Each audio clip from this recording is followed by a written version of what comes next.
Merhaba sevgili hanımlar, değerli takipçilerim. Ayşe'nin El İşi Dünyası YouTube kanalıma hoş geldiniz. Şöyle gördüğünüz gibi Alizan Gora Gold'la karşınızdayım. Simli bir ip kullanıyorum. 4 numara tığım var. 1,60 milim. Daha önce modeli anlattım. Bir modelin yelek yapmak isteyen arkadaşlarımız için kol ve yaka kesimini pratik bir şekilde nasıl yapabilirsiniz onu sizinle paylaşacağım. Şöyle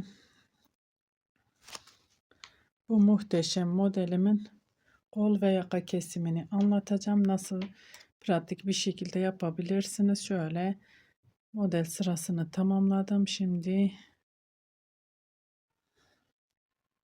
1, 2, 3 zincir. Şöyle. Hanımlar isterseniz bunu buraya bu şekilde bırakıp dönüş yapabiliriz. Şöyle bu kol altı oyuntumuz olur. Bu şekilde. İstersek de ben şimdi trabzan yapmak istiyorum hanımlar. Şöyle trabzan.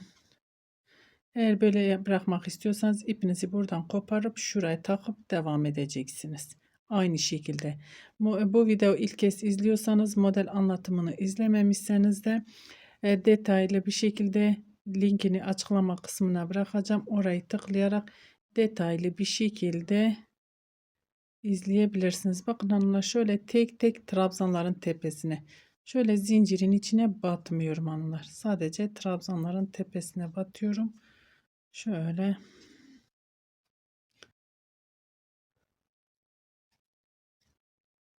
trabzanlarımı örüyorum. Trabzanların tepesine. Zincirin içine de batarsan şöyle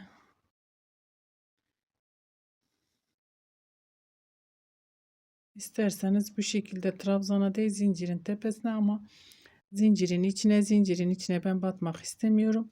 Ben şöyle trabzanların tepesine batıp şöyle düzgün bir şekilde trabzanlarımı örmek istiyorum hanımlar. Şuraya da battıktan sonra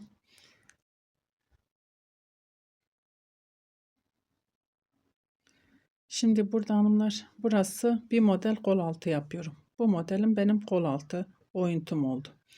Burada yapmamız gereken şöyle bakın 1 2 üçüncü şöyle trabzanın tepesine battım. Üçüncü trabzana sık iğne ile sabitledim. 1 2 3 zincir aynı yere tekrar batıyorum. Şöyle yuva oluşturuyorum. Buradan dönüş sağlayacağız. Şurada. Burada olduğu gibi burada aynı şekilde dönüşümüzü sağlayacağız. 1, 2, 3, 4, 5 zincir. Birinci değil ikinci boşluğa batıyorum. 1, 2, 3, 4, 5 zincir. Bir atlıyorum ikinciye batıyorum. 1, 2, 3, 4, 5 zincir. Dediğim gibi modelin kurulumunu detaylı anlatımının videonun linkini bu videonun açıklama kısmına bırakacağım hanımlar. Oradan tıklayarak izleyebilirsiniz. Daha önce izlemediyseniz ondan sonra kol ve yaka kesimine geri dönersiniz.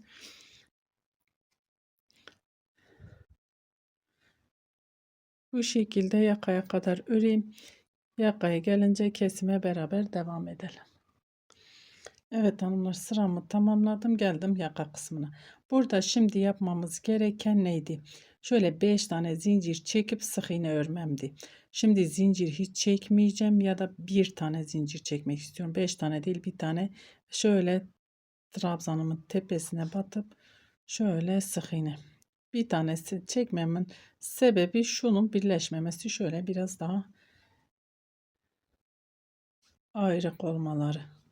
Sık iğne sırasındayız hanımlar. Zincirimi çekmedim. 1 2 3 zincir ve dönüyorum. Bu şekilde kesime başlamış oldum hanımlar yakamın.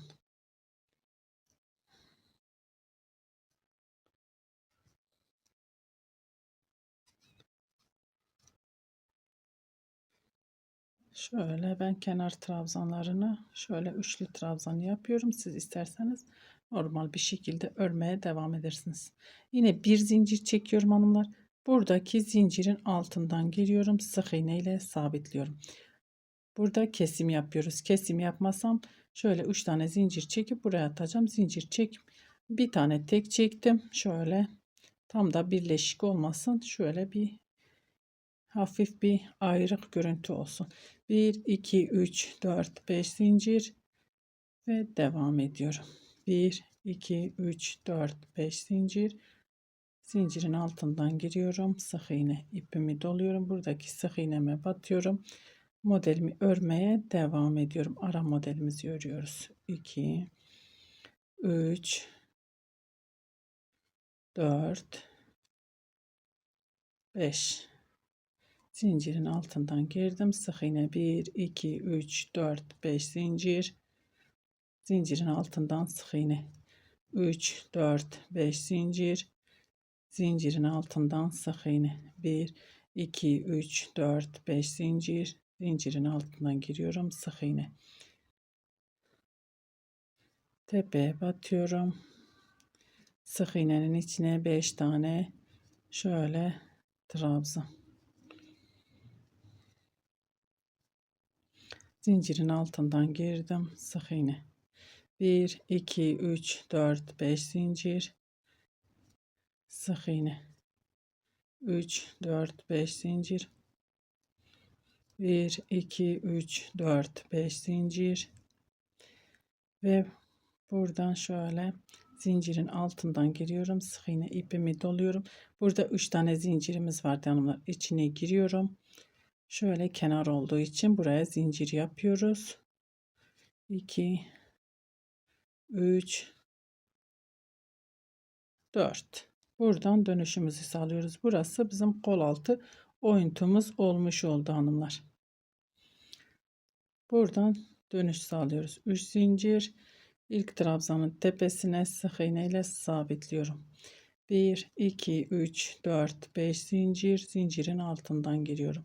Burada sadece gelip artık dönüşümüzü sağlayacağız. Herhangi bir işlemimiz yok hanımlar. 5 zincir, zincirin altından 1 2 3 4 5 zincir. 1 2 3. trabzanın tepesine şöyle sık iğne.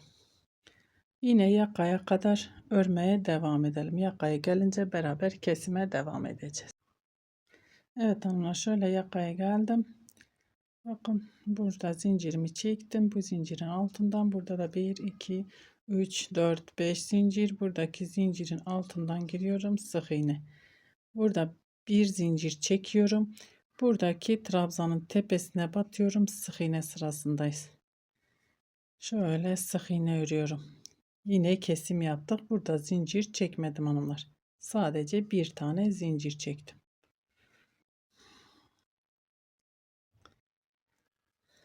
1 2 3 zincir ve dönüyorum. Dibindekine değil bir sonrakine batıyorum. Şöyle trabzanlarımı örüyorum.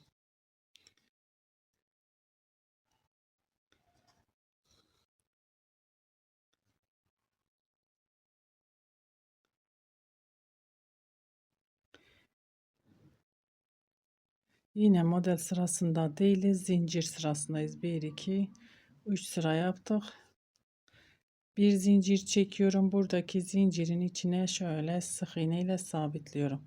Bakın bu modelimizi de bu şekilde bitirmiş olacağız. 1 2 3 4 5 zincir. Zincirin altından giriyorum. Sık iğne. Hanımlar, bazen bazıları diyor ki şöyle modeli topluyorsunuz elinizde kimse görmezsin diye. Öyle bir şey değil, size anlatmak için örüyorum gerçekten. Şöyle, çünkü büyük parça olduğu için mecbur şöyle topluyorum buraya gelmek için. 1 sık iğnenin içine battım. 2 3 4 5 zincirin altından giriyorum. Sık iğne. Burada herhangi bir işlemimiz yok. Örmeye normal bir şekilde örmeye devam edeceğiz. Burada yine gelip dönüşümüzü sağlayacağız. Yakaya gelince kesime beraber devam edeceğiz. Evet hanımlar, şöyle kol altına geldim. Dönüşümü sağladım. Burada herhangi bir işlemimiz yok. Şimdi yaka kesimine yine geldim.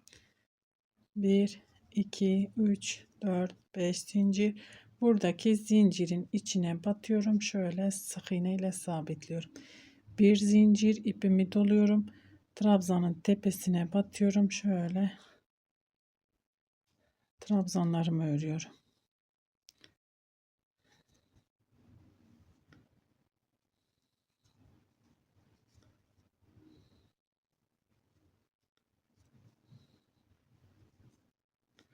Yine 5 zincir değil, bir zincir çekerek kesimimize devam ettik hanımlar.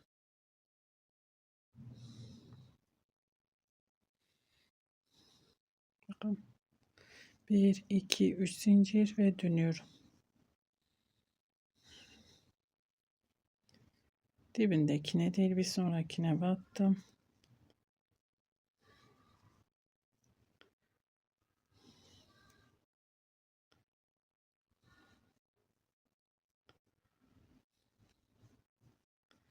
Evet hanımlar.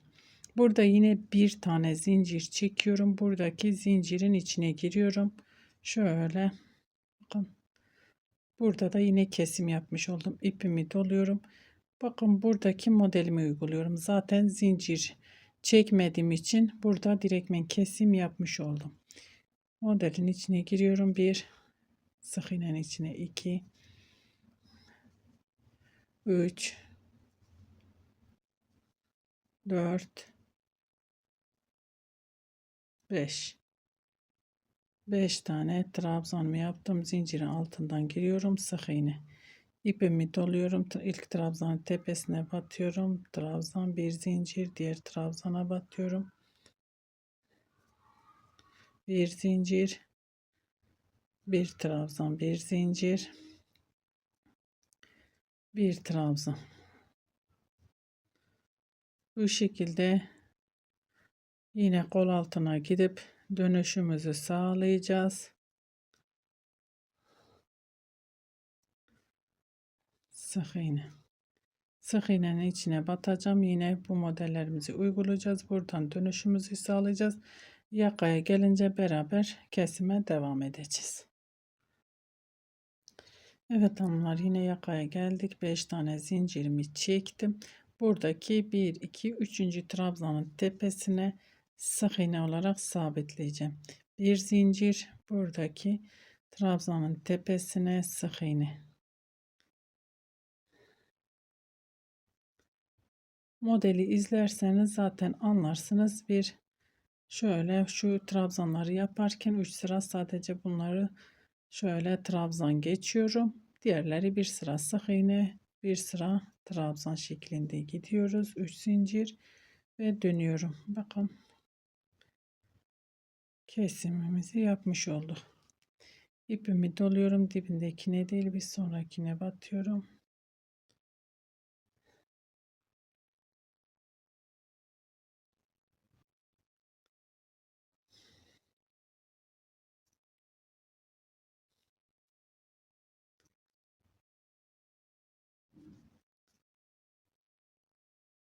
Bir zincir çektim. Buradaki zincirin altından sık iğne, bakın kesime devam ediyoruz.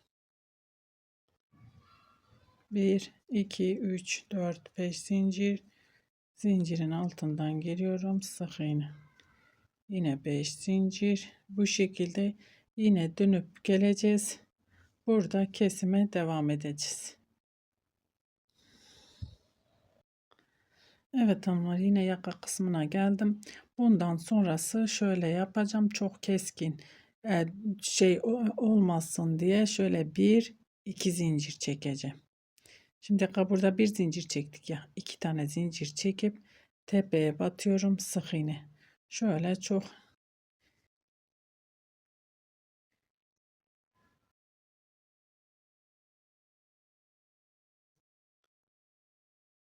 bundan sonraki kesimlerimde 2 tane zincir bırakacağım. 1 2 3 zincir ve dönüyorum.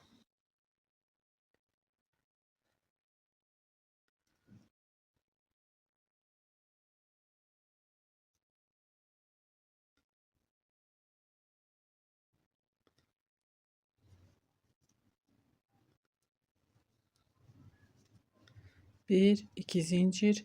Buradaki zincirin içine bakın. Buradaki zincirin içine sık iğne. Şöyle biraz daha kesimimiz bakın şöyle dönmeye başladı. 1, 2, 3, 4, 5 zincir. Zincirin altından sık iğne. Bu şekilde örmeye devam ediyorum hanımlar. Yaka kesimine gelince beraber kesime devam edeceğiz. Evet hanımlar, şimdi geldim model sırasındayız. Bakın burada modelimizi uyguladık. İstersek burada yarım model yapacağız. Ben şimdi yarım model yapacağım. Şöyle 8 tane trabzanla başlıyoruz ya. Ben 8 değil de şöyle 1 2 3 4 5 6 tane trabzan yapmak istiyorum. Şöyle daha minik. Şuraya sabitliyoruz hanımlar. Buradaki zincirin içine sabitledim. Bir, iki zincir ipimi doluyorum. Ve buradaki trabzanlarımı örüyorum. Kenar trabzanlarımı.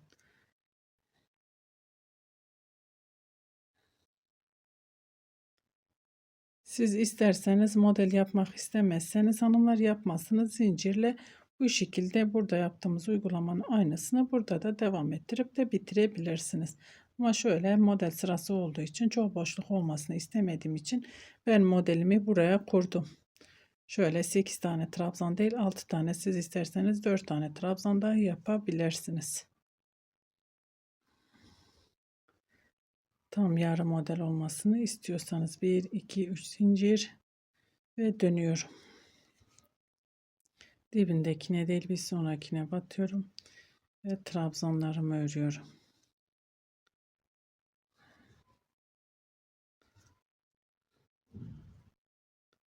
Zaten bu modelimi bitirdikten sonra kesimimi de bitirmiş olacağım hanımlar. Şöyle ipimi 1 2 zincir çekiyorum. Hatta bir tane zincir yine burada çekebilirim. Çünkü hemen dibindeki trabzana batıyorum. Şöyle bir zincir bir trabzan şeklinde burada gidiyoruz. Ben bunu şöyle yapacağım hanımlar. Modelimiz zaten yarım olduğu için bir iki zincir ipimi doluyorum. Bir atlıyorum, birinciye batmıyorum. 2 üçüncüye batmak istiyorum. Şöyle kesim yapıyoruz ya hanımlar. Bakın bu şekilde bir zincir, çünkü zincir arada çektiğimiz için daha bir volüm olduğu için şöyle bir zincir bir trabzan.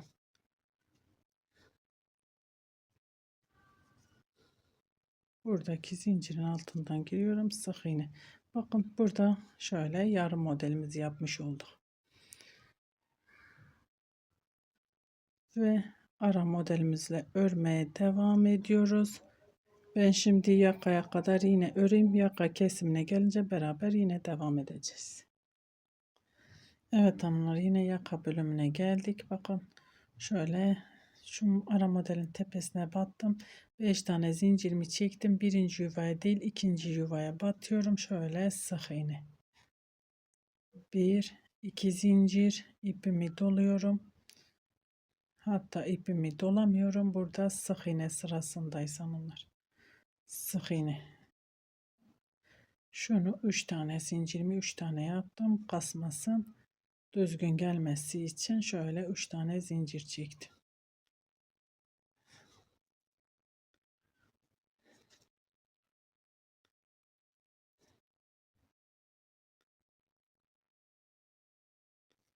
Sık iğnemi ördüm. 3 zincir ve dönüyorum. Bakın şahane bir yaka kesimimiz oldu. Şimdi artık bundan sonra zaten kesimi bitireceğim. Bir modelim tek kalıyor hanımlar.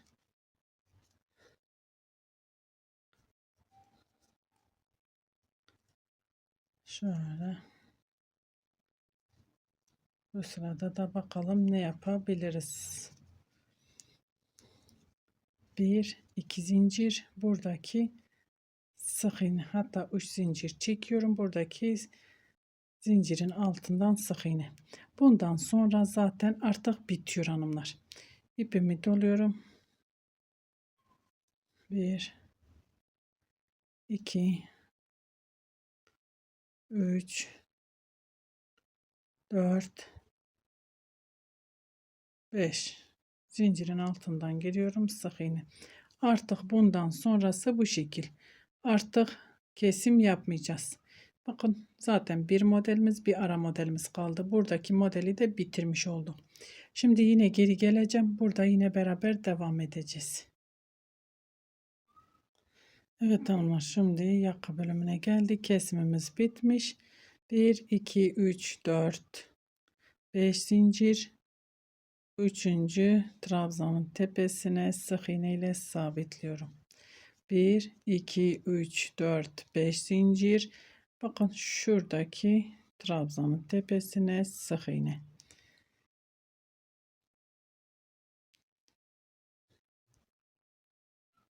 Sık iğnemi uyguluyorum.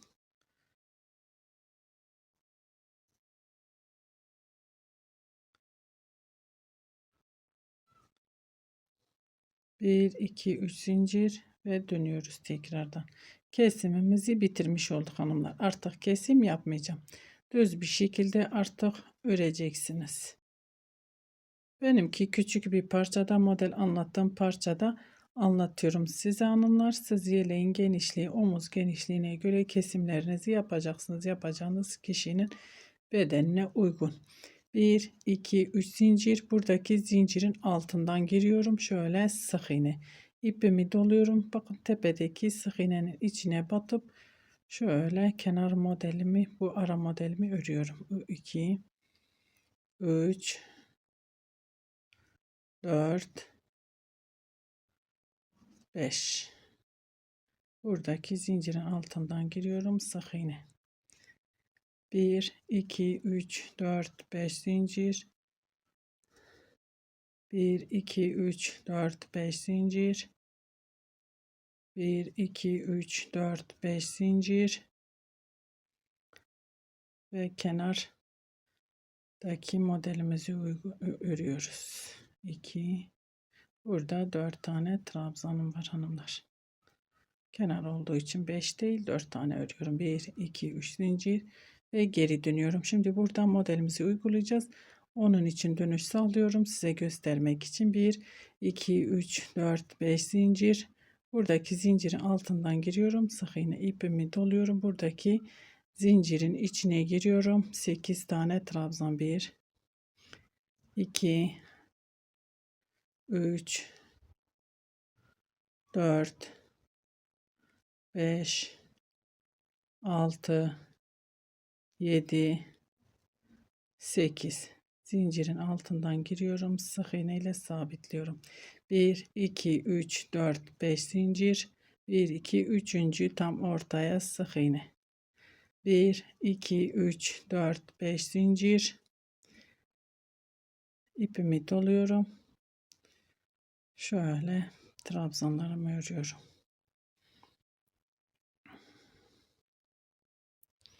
Model kurulduğumuz ilk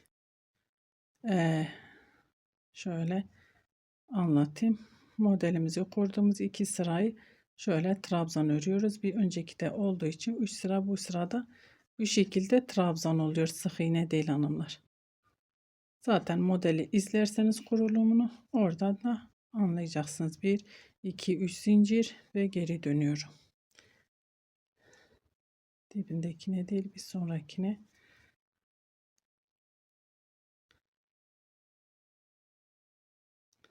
Yani isterseniz yine trabzan sık iğne geçebilirsiniz. Sizin geniş geliyorsa, yüksek geliyorsa şu kenar trabzanlarınız o şekilde gidebilirsiniz. 1 2 3 zincir çekiyorum. Buradaki zincirin altından sık iğne ile sabitliyorum. Bakın ara modelimizin tepesindeki sık iğneye batıyorum ve buraya 5 tane trabzan örüyoruz hanımlar. 4 ve 5. sık iğne ile sabitliyorum. İpimi doluyorum ilk trabzanın tepesine. Bir zincir, bir trabzan, bir zincir, bir trabzan, bir zincir, bir trabzan şeklinde devam ediyoruz.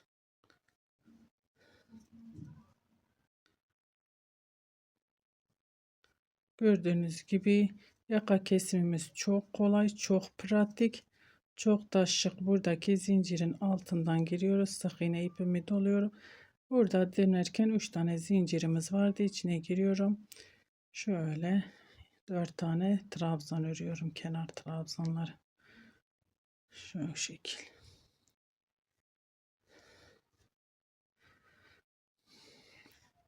Bakın hanımlar, gördüğünüz gibi şahane bir gerçekten yaka kesimi oldu. Şöyle bunu yarım istemiyorsanız dediğim gibi zincirle de devam edebilirsiniz. O şekilde bitirebilirsiniz orayı da. Evet. Şöyle yakından da göstereyim size. Gerçekten şahane bir yaka kesimi ve kol altı kesimi oldu. Umarım faydalı olmuşumdur. Şöyle daha tepeden göstereyim size. Evet hanımlar, umarım anlatabilmişimdir. Beni tercih edip izlediğiniz için teşekkür ederim. Bir dahaki videomuzda görüşmek üzere. Hoşça kalın.